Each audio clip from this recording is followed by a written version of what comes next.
Hello guys, my name is Kutubuddin and today we are going to read the prose Tales of Childhood by Roald, Dahl, lesson 10. Is lesson class 8 এর lesson 9 Summer Friends by Mary Lamb. ওটা অ্যানালিসিসটা বাকি আছে। আমি ওটা এখন research করছি, যখন রিসার্চে complete হয়ে যাবে তখন ওটা দেব। আপাতত আমরা lesson 10টা করে নিই। Okay guys, so let's get started.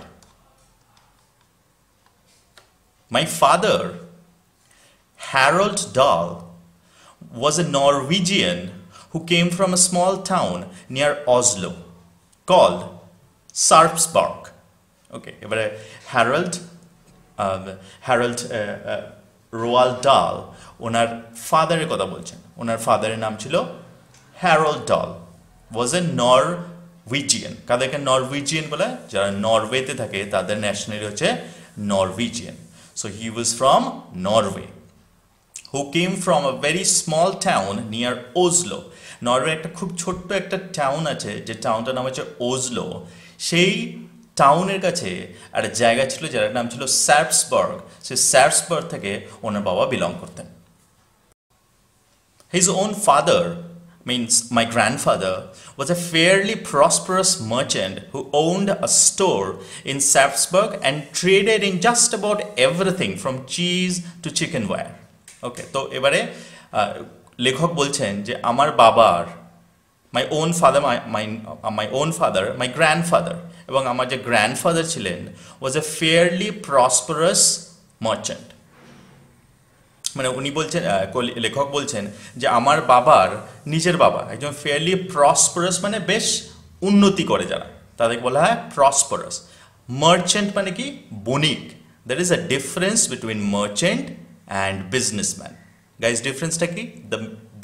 The meaning of merchant is, আগেকার যুগে না এক্সচেঞ্জ অফ গুডস বেশি হতো। মানি মানে টাকার পরিবর্তে জিনিস কেনা বেচা না করে জিনিসের পরিবর্তে জিনিস দেওয়া নেওয়া করা হতো, এবং এই ধরনের ব্যবসা যারা করতেন তাদেরকে বলা হতো মার্চেন্ট। তো উনি সেরকম একজন মার্চেন্ট ছিলেন এবং বেশ উন্নতি করেছিলেন ওই মার্চেন্ট মানে ওই ব্যবসা করে। হু ওন্ড, এবং কিসের ব্যবসা ছিল ওনার? Who owned a store in Sarpsborg, একটা দোকান ছিল ওনার। Traded in just about everything from cheese to chicken wire. এই যে দেখো বলছে ট্রেডেড, এখানে সোল্ড বলেনি, যে সোল্ড মানে কি? বিক্রি করা। এখানে কিন্তু বিক্রি করার কথা বলা হয়নি, বলেছেন ট্রেডেড মানে এক্সচেঞ্জ করতেন, কি জিনিসপত্র এক্সচেঞ্জ করতেন। এবং ওনার দোকানে সব কিছুই ছিল, একদম চিজ থেকে শুরু করে চিকেন ওয়ার মানে কি? দেখবে ওই চিকেন মানে মুরগিদেরকে আটকে রাখার জন্য একটা খাঁচা তৈরি করা, এবং সেই খাঁচাগুলো অনেকটা, যে খাঁচাগুলো যে তার দিয়ে তৈরি করা হয় সেই তারটাকে বলা হয় চিকেন ওয়্যার। তো উনি একদম চিজ থেকে মানে খাবার জিনিস থেকে শুরু করে চিকেন ওয়্যার সব কিছুই ট্রেড করতেন ওনার দোকানে। My father had lost an arm when he was 14, but had become a successful shipbroker. তো তখন কবি নিজে বলছেন আমার বাবা মাত্র যখন 14 ইয়ার্স বয়স ছিল তখন ওনার একটা হাত খুইয়ে ফেলেন, কিন্তু তাও had become a successful shipbroker কাদের, কিন্তু তাও তিনি একজন খুব সাকসেসফুল shipbroker হয়েছিলেন। shipbroker মানে কি? আমরা পরের লাইনটা পড়ছি। A shipbroker is a person who supplies the ship with everything it needs when it comes into port. Fuel and food, ropes and paint, soap and towels, hammers and nails, and thousands of other little items. Ship broker মানে কি? তো বলছে ship broker আসলে ব্যবসা কাজটা কি?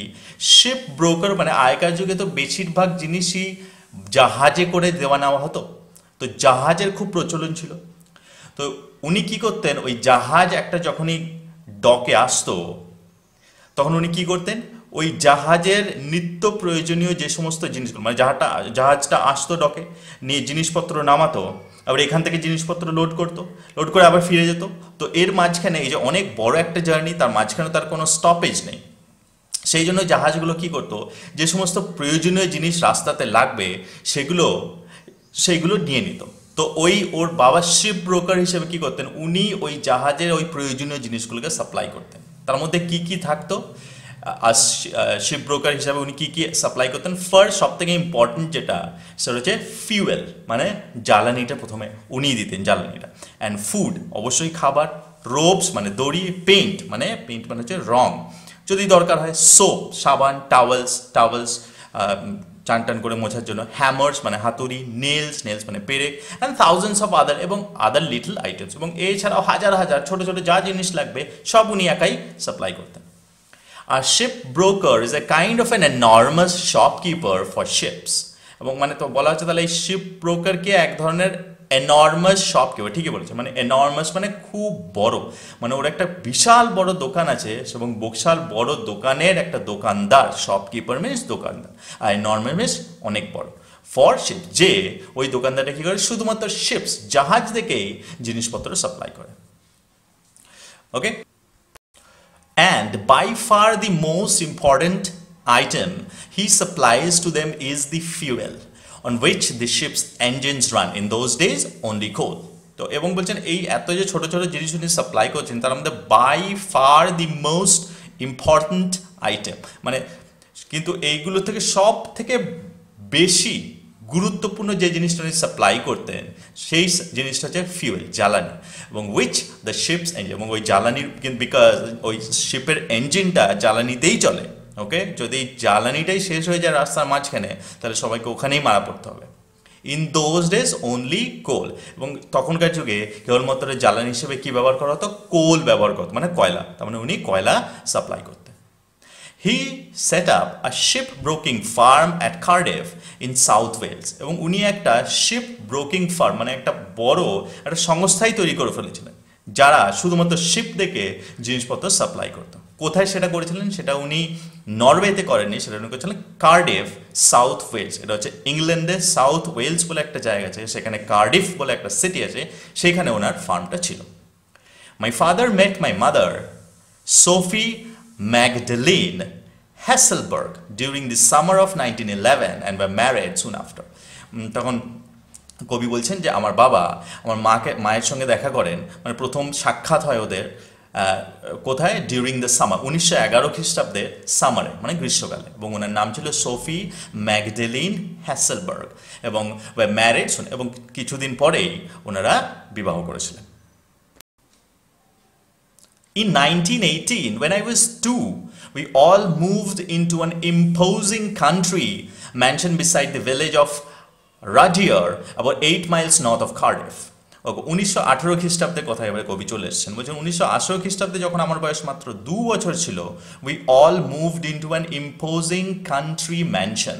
Imposing মানে ভীষণ বড় যেটা হয়, এরকম একটা ইম্পোজিং মানে দেখেই মনে হয় যে ইটস প্রিটি বিগ, এবং বেশ একটা ইমপ্রেস মানে দেখেই রেসপেক্ট হয়, ভক্তি হয়, সেরকম একটা কাউন্ট্রি ম্যানশন কিনেছিলেন। ম্যানশন মানে বুঝতেই পারছি খুব বড় একটা বাড়িকে ম্যানশন বলা হয়। এখানে দেখো কাউন্ট্রি কথাটা লেখা আছে। তো 1918 খ্রিস্টাব্দে লেখকের বাবা একটা ম্যানশন কিনেছিলেন ভীষণ বড়। কোথায় কিনেছিলেন? একটা কাউন্ট্রিতে। কাউন্ট্রি মানে কিন্তু এখানে কান্ট্রি মানে দেশ, কিন্তু ওইটারই COUN এই একই স্পেলিং। কাউন্ট্রি মানে হচ্ছে যে মেন একটা শহর আছে, সেই শহরের আশেপাশে যে সমস্ত গ্রাম্য জায়গাগুলো বা ফাঁকা জায়গাগুলো থাকে, যেখানে সবুজ বেশি থাকে, যেখানে গাছপালা বেশি থাকে, সেই জায়গাগুলোকে কাউন্ট্রি বলা হয়। তো উনি ওই মেন শহরে কেনেননি, ওই মেন শহর থেকে আশেপাশে যে ফাঁকা জায়গা ছিল, যেখানে বেশিরভাগ সবুজ ছিল, সেই রকম একটা জায়গায় ওই এরকম একটা ম্যানশন কিন্তু কিনেছিলেন। Okay, that is the reason. এই জন্য বলা হচ্ছে we all moved into an imposing country mansion beside the village of Radyr. ওই ম্যানশনটা কোথায় ছিল? একটা ভিলেজ ছিল রাডিয়ার, সেই রাডিয়ার ভিলেজের ঠিক পাশেই ছিল। কত দূর? About 8 Miles north of Cardiff, মানে কার্ডিফ যেখানে ওনার বাবার ফার্মটা ছিল সেখান থেকে 8 মাইল উত্তরে ওই ম্যানশনটা ওনারা কিনেছিলেন। I remember it as a mighty house with turrets on its roof and with majestic lawns and terraces all around it. Okay guys, I remember it as a mighty, মানে কবি বলছেন আমার যত না মনে পড়ছে আমি শুধু এই জিনিসটাই মনে করতে পারি যে ইট অ্যাজ আ মাইটি হাউস। মাইটি মানে খুব বিশাল একটা বাড়ি, উইথ টারেটস অন ইটস রুফ। টারেটস মানে গাইজ আগেকার যুগে যে সমস্ত বাড়িগুলো তৈরি হতো সেই বাড়িগুলোর উপরে একটা করে স্পেশাল স্ট্রাকচারের মতো করা হতো, মানে টাওয়ারের মতন থাকতো। ওগুলো দেখতে সুন্দর রাখার জন্য করা হতো, আবার অনেক সময় ওই টাওয়ারগুলোকে ওই চিমনি হিসেবে ব্যবহার করা হতো। যাই হোক, এরকম একটা ডিজাইনকে বলা হতো টারেট। সো সেই জন্য কবি বলছেন, আমি যতদূর মনে করতে পারি একটা খুব বড় বাড়ি এবং তার বাড়ির ছাদে টারেটস আছে এবং উইথ ম্যাজেস্টিক লঞ্চ। লঞ্চ মানে সবুজ ঘাসে ভরা, ম্যাজেস্টিক মানে ভীষণ সুন্দর দেখতে, লঞ্চ মানে উঠোন। উঠোন আমার এটাও মনে পড়ে যে সবুজ ঘাসে ভরা সুন্দর দেখতে উঠোন ছিল সেই বাড়িটাতে। অ্যান্ড টেরেসেস অল অ্যারাউন্ড ইট, এবং ওই ছাদ, টেরেস মানে ছাদ, এবং আমার ছাদগুলোকেও মনে পড়ে। There were many acres of farm and woodland and a number of cottages for the staff. Okay, there were many acres, মানে উনি বলছেন যে অনেক একরের ফার্ম ছিল। অ্যান্ড woodland মানে কি গাইস? উডল্যান্ড মানে গাছে ভর্তি এরকম একটা জায়গা, মানে জঙ্গল নয় কিন্তু অত ধরো খুব বড় একটা মাঠ আছে, সে মাঠ একদম গাছে ভর্তি। তো সেরকম ওনার কাছে ওনার একটা ফার্ম ছিল, আবার উডল্যান্ড মানে ওরকম গাছে ভর্তি একটা জায়গাও ছিল। And number of cottages, cottage মানে ছোটো ছোটো কটেজ, মানে বলতে পারো কি কুড়ে ঘরের মতো ছিল। এবং সেখানে কারা বসবাস করতেন? ওই ফার্মে যারা কাজ করতো সেই তারা ওখানে বাস করতো, স্টাফরা।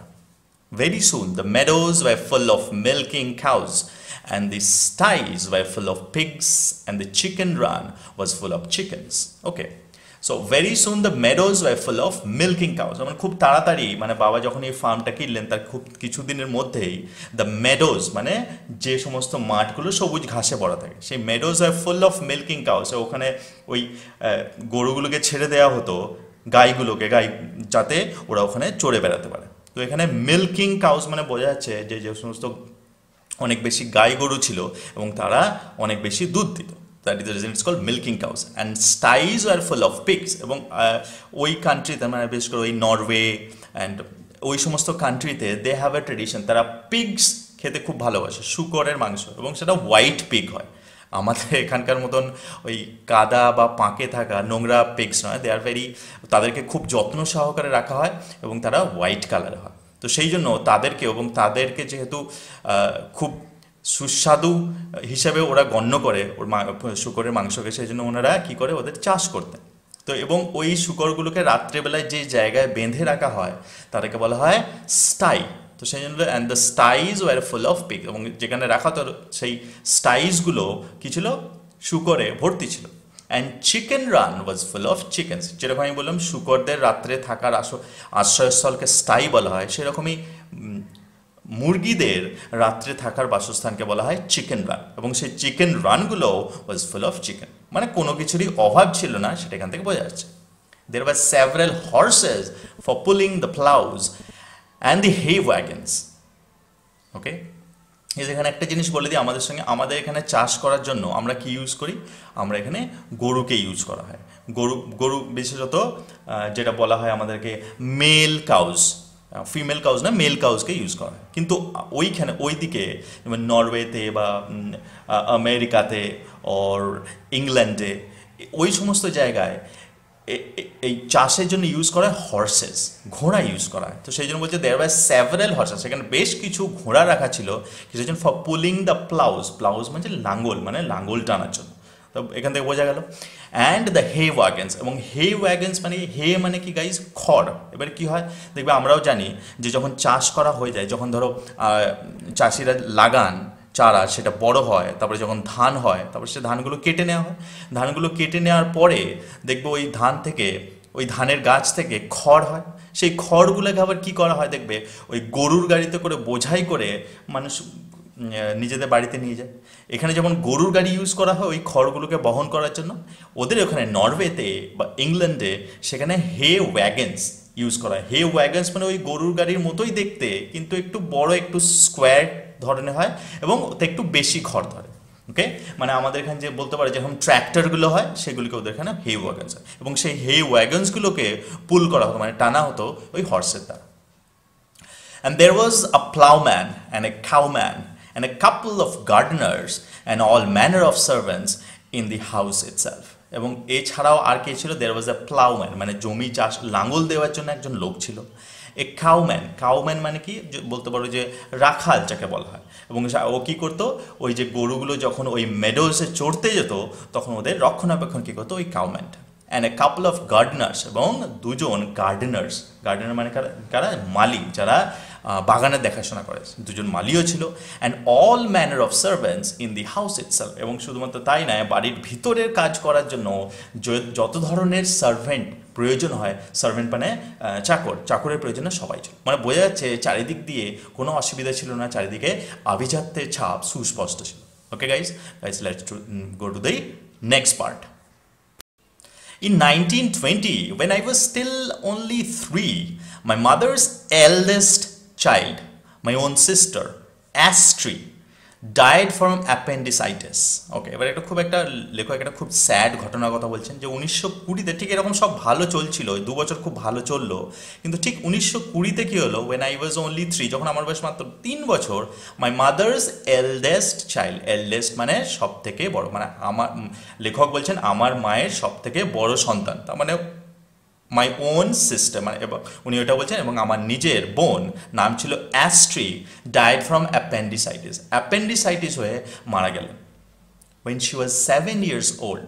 She was 7 years old when she died. উনি মাত্র কত ছিল, লেখক বলছেন আমার বোন মাত্র 7 বছর বয়স ছিল যখন ও মারা গিয়েছিল।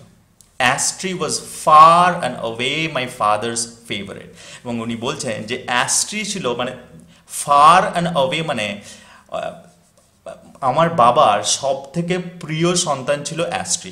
Fur and away my father's favourite মানে মানে অ্যাস্ট্রি এবং আমাদের মধ্যে অনেক বড় একটা ব্যবধান ছিল। মানে অ্যাস্ট্রিকে লেখক বলছেন যে আমার বাবা যতটা ভালোবাসতেন তার হয়তো অর্ধেকও আমাদের বাসতেন, এরকম উনি বলতে চাইছেন, মানে ফেভারিট ছিলেন।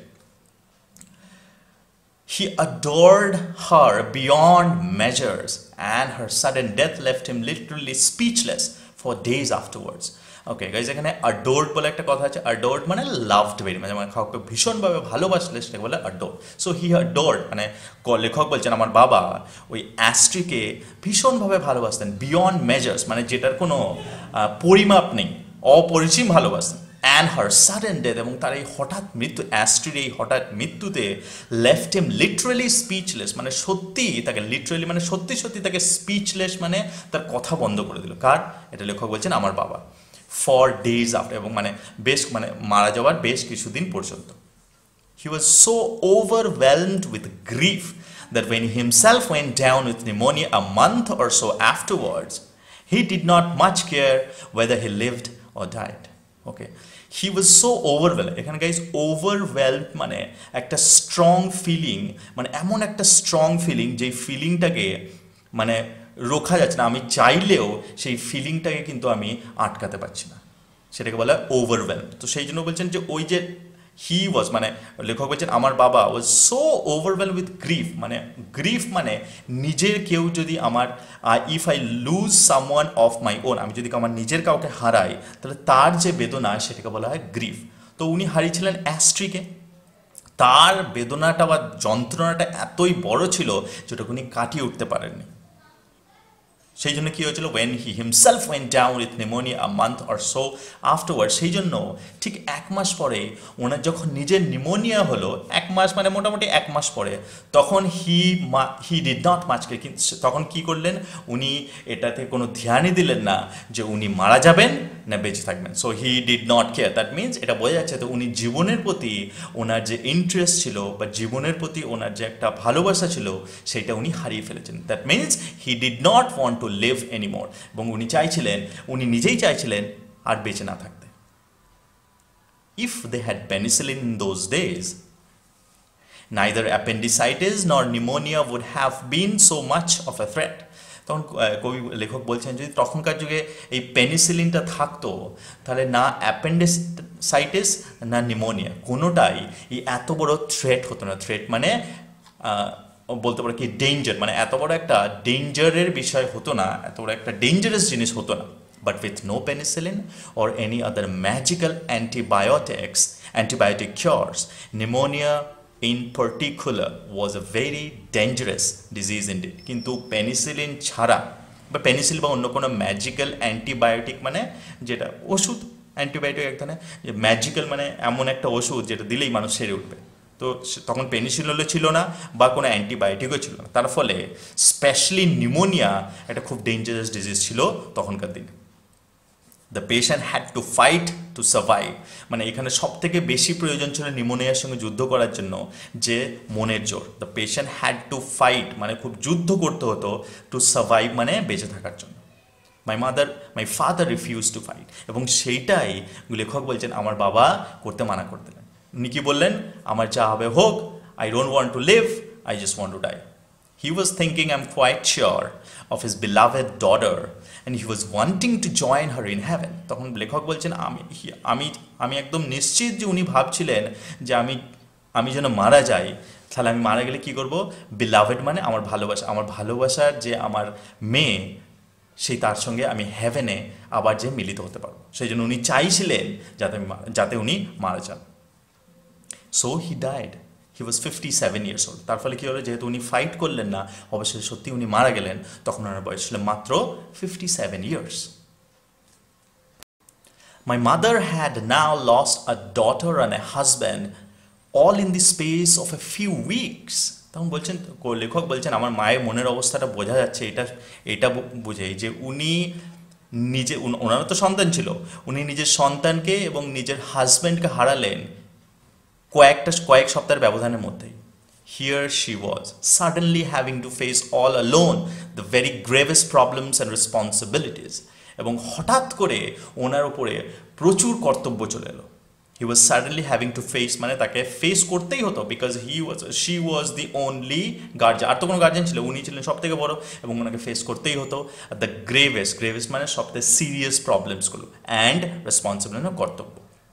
যাই হোক, কী সেই প্রবলেমস অ্যান্ড রেসপন্সিবিলিটিস, সেগুলো হচ্ছে বাচ্চাকে বড় করা, taking care of the farm, taking care of, এই যে বিশাল ওনার বাবা মানে রোনাল্ড ডাল বলছেন যে রোয়াল্ড ডাল বলছেন যে ওনার বাবা যে এত বড় একটা সাম্রাজ্য করে গেছিলেন, এত লোকজন ছিল, সে এত কিছুর বিশাল বড় একটা রেসপন্সিবিলিটি সব কার উপরে এসে বর্তালো, এখন লেখকের মায়ের উপরে এসে বর্তালো। She had 5 children to look after, এবং একজন নয়, শি হ্যাড 5 children, এবং ওনাদের কত 5টা সন্তান ছিল। সেই 5টা সন্তানের দেখাশোনা এখন কাকে করতে হতো, লেখক বলছেন আমার মাকেই করতে হতো। She sold the big house and moved to a smaller one a few miles away in Yandalf. উনি ওই অত বড় বাড়িটা মেনটেন করা ভীষণ কঠিন, সেই জন্য কী করলেন, উনি বাড়িটাকে বিক্রি করে দেবেন, অ্যান্ড মুভ টু, এবং উনি একটা ছোট্ট একটা শহরে মুভ করে শিফট করে গেলেন to a smaller one a few miles away, ওই যেখানে ওরা থাকতেন সেখান থেকে কয়েক মাইল দূরে, এবং সেই শহরটার নাম ছিল Llandaff. It was called Cumberland Lodge and was nothing more than a pleasant medium-sized suburban villa, এবং ওনার যে বাড়িটা পরে কিনেছিলেন সেটার নাম ছিল কাম্বারল্যান্ড লজ। অ্যান্ড এটা তো সেরকম ওই মাইটি বা বড় ছিল না, but it was A medium sized, এবং মোটামুটি খুব একটা ছোট নয়, সাবারবান ভিলা। মানে ভিলা মানে কি, ম্যানশন মানে বলতে পারো একটা প্রাসাদের মতো, ভিলা মানে একটা বড় মোটামুটি মিডিয়াম সাইজ একটা বাড়ির মতো, মানে থাকার পক্ষে যথেষ্ট। এবং এখানে সাবারবান মানে কি বলতো, মফস্বলের, এই যেখানে উনি বাড়িটা কিনেছে সেটা ছিল মফস্বল, মানে ওটা একদম গ্রাম নয়, আবার একদম গ্রামের মতোও নয়, আবার একদম শহরের মতো উন্নত নয়, মানে in between a village and a city, এটাকে বলা হয় suburban. So it was in Llandaff 2 years later when I was 6 years old that I went to my first school. So বলছে, তখন লেখক বলছেন এই ইয়ান্ডাফেই আমি প্রথম, যখন আমার 6 বছর বয়স হয়, আমি প্রথম স্কুলে যাই। The school was kindergarten run by 2 sisters, Mrs. Corfield and Miss Tucker, and it was called the Elm Tree House. তো লেখক যিনি প্রথম স্কুলটা গিয়েছিলেন সেটা ছিল একটা কিন্ডারগার্টেন। ওরা দুটো সিস্টার রান করতেন ওই কিন্ডারগার্টেনটা। ওনারা ছিলেন মিসেস করফিল্ড অ্যান্ড মিস টাকার। আর কি নাম ছিল ওই কিন্ডারগার্টেনটার? এলম tree house. It is astonishing how little one remembers about one's life before the age of 7 or 8. It is astonishing মানে অবাক করে দেওয়ার মতো বিষয়। তো লেখক বলছেন যে এটা অবাক করে দেওয়ার মতো বিষয় যে মানুষের বয়স যখন 7 বা 8 না হয় তারপরে কত কম মানুষ মানে 7 বা 8 বছর বয়সের আগে স্মৃতিটা ভীষণ কম থাকে। তো সেটা বুঝে একটা অবাক করে দেওয়া বিষয় যে 7 বা 8 বছর মানুষের বয়স হয়ে যাবার পরেই মেমোরিটা মানে হঠাৎ করে মানুষ অনেক বেশি মনে রাখতে শুরু করে, কিন্তু তার আগে খুবই স্বল্প, তার আগের যে মেমোরি থাকে সেটা প্রায় নায়ের সমান। I can tell you all sorts of things that happened to me from 8 onwards, but only very few before that. সেই জন্য লেখক বলছেন যে আমি 7 বা 8 বছর বয়সের পরে আমার সঙ্গে কি হয়েছিল আমি কিন্তু খুব ভালোভাবে মনে করতে পারি, কিন্তু তার আগে কি হয়েছিল সেটার ব্যাপারে আমার খুব কম নলেজ, মানে খুব কম আমি মনে রেখেছি। সেই জন্য I can tell you all sorts of things that happen to me from 8 onwards, মানে বলছেন 8 বছর বয়সের পরে আমার সঙ্গে যা যা হয়েছিল আমি অনেক কিছু বলতে পারি, মানে আমার স্মৃতি, কিন্তু তার আগে কি হয়েছিল তার ব্যাপারে ভেরি ফিউ, মানে খুব কমই বলতে পারবো। I went for a whole year to Elm Tree House, but I cannot even remember what my classroom looked like. তো বলছো যে লেখক বলছেন যে আমি 1 বছর এলম ট্রিতে গিয়েছিলাম, 1 বছর, কিন্তু সেই 1 বছরের কোনো স্মৃতি আমার মনে নেই, এমনকি ওই 1 বছরে যে আমার ক্লাসরুমটা কীরকম ছিল সেটাও আমি বলতে পারবো, অথচ আমি 1 বছর ধরে ওই একই ক্লাসরুমে ক্লাস অ্যাটেন্ড করেছি। Nor can I picture the faces of Mrs. Corfield or Miss Tucker, although I'm sure they were sweet and smiling. বলছেন এবং ক্লাসরুম না আমি ক্লাসরুমটা বর্ণনা করে দিতে পারবো, না আমি মিসেস কোরফিল্ড বা মিস টাকার কীরকম ছিলেন তাদের মুখটা কীরকম ছিল সেটা আমি বর্ণনা দিতে পারবো। অলদো যদিও আই এম শিওর আমি একদম নিশ্চিত যে ওনারা খুবই সুইট এবং স্মাইল এবং খুব মানে হাসমুখ ছিলেন এবং খুব সুইটও ছিলেন। I do have a blurred memory of sitting on the stairs and trying over and over again to tie one of my shoelaces. তো বলছে I do have a blurred মানে যেটা স্পষ্ট না, যেটা হেজি মানে যেটা ধোঁয়াশার মধ্যে থাকে। তো বলছে আমার একটু মনে পড়ে, কিছু কিছু মনে করে যে আমি একটা স্টেয়ার্স মানে সিঁড়ির মধ্যে বসে আছি অ্যান্ড ট্রাইং ওভার এবং বারবার চেষ্টা করছি আমার শুলেস মানে জুতোর ফিতেটা বাঁধা। But that is all that comes back to me at this distance of the school itself. কিন্তু ব্যাস ওইটুকুই, এখন আমি এখানে বসে আমি ওই স্কুল লাইফের মানে 7 বা 8 বছরের আগের স্কুল লাইফের ওইটুকুই শুধু মনে করতে পারি। শোনা বলছে that is all that comes back to me, মানে ওইটুকুই আমার মনে আছে at this distance of the school itself, এবং স্কুলের ওই 7 বা 8 বছরের বয়সের আগের ওইটুকু স্মৃতি আমার কাছে মনে আছে। Okay guys, let's go to the last part. On the other hand, I can remember very clearly the journey I made to and from the school because they were so tremendously exciting. কিন্তু যে আমার স্কুলের তাহলে ভিতরের স্কুলের যারা পড়াতেন আমাদের তাদের চেহারাটা কীরকম ছিল বা স্কুলের ভিতরে পরিবেশটা কীরকম ছিল সেটা যেরকম মনে নেই, কিন্তু অন দি আদার হ্যান্ড বা অন্যদিকে আবার একটা জিনিস আমি খুব ভালোভাবে মনে রাখতে পারি, I can remember very clearly. কি? The journey I made to and from the school, যে আমি স্কুল যেতাম এবং স্কুল থেকে আসতাম, এই যাওয়ার এবং আসার যে জার্নি এটা কিন্তু আমার খুব ভালোভাবে মনে আছে। Because they were so tremendously exciting. কেন মনে আছে? বিকজ ওই স্কুল যাওয়াটা এবং স্কুল আসাটা ওই পথটা আমার কাছে ট্রিমেন্ডাসলি এক্সাইটিং মানে ভীষণ আকর্ষক ছিল। Great excitement is probably the only thing that really interest a 6-year-old boy and it sticks in his mind. বলছে গ্রেট এক্সাইটমেন্ট মানে ভীষণভাবে উত্তেজনার একটা মুহূর্ত হচ্ছে অনলি রিজন, হয়তো ভীষণ আমি এক্সাইটেড থাকতাম ওই জার্নিটার জন্য, দ্যাট ইজ দ্য রিজন। ওই আমার যেহেতু 6 বছর বয়স ছিল, আমার মেমোরি থাকার কথা নয়, তা সত্ত্বেও আমি ওই জার্নিটাকে খুব ভালোভাবে মনে রেখেছি। Why? Because I was very excited about that journey, সেটাই বলছি আমি। Okay, it sticks in his mind মানে মনের মধ্যে থেকে যাওয়া। In my case the excitement centred around my new tricycle. আমার ক্ষেত্রে এই যে খুব এক্সাইটমেন্টের বিষয় কী ছিল, সেটা ছিল আমার একটা ট্রাইসাইকেল মানে it's one kind of A cycle, এক ধরনের এমন সাইকেল যেটাতে 3টে চাকা থাকে, সামনে একটা পিছনে দুটো ব্যালেন্স করার জন্য। I rode to school on it every day with my eldest sister riding on a horse. লেখক বলছেন I road to school on it, আমি ওই সাইকেলটা চড়ে স্কুল যেতাম। কার সঙ্গে যেতাম? প্রতিদিন যেতাম উইথ মাই এল্ডার সিস্টার, ওর যে বড় দিদি ছিল তার সঙ্গে যেত, রাইডিং অনার্স। এবং ওর যে বড় দিদি ছিল ওরও একটা সাইকেল ছিল, ওর নিজের সাইকেলে যাবে, এবং এই লেখক বলছেন আমি নিজের সাইকেল চেপে প্রতিদিন আমরা স্কুলে যেতাম। No grown ups came with us, and I can remember also vividly how the two of us used to go racing at enormous speeds down the middle of the road, and then এতটা পড়া যাক, আগে দেখে নিই। বলছে no grown ups came with us. No grown ups মানে যারা বড় হয়ে গেছিল, they did not find it exciting. তাদের জন্য এই ট্রাইসাইকেলে চাপাটা আর অতটা এক্সাইটিং ছিল না, ওদের জন্য কিন্তু ছিল। সো গ্রোন আপস কেম, সেজন্য যারা বড় হয়ে গেছিলো, যারা একটু উঁচু ক্লাসে ছিল, তারা কেউই ওদের সঙ্গে আসতো না। And I can remember so vividly ভীষণ স্পষ্টভাবে আমি এখনও মনে করতে পারি how the two of us used to go racing at enormous speeds, যে কীভাবে আমরা দুজন, আমি এবং আমার দিদি, মানে রেস লাগাতাম। এবং যখন রেস লাগাতাম এনর্মাস, বেশ খুব এনর্মাস মানে খুব ভালো গতিতেই কিন্তু সাইকেলটা আমরা চালাতাম। কোথায়? Down the middle of the road. এবং ওই রেসটা কোথায় চলতো? একদম রাস্তার মাঝখান দিয়ে হতো আমাদের রেসটা চলতো।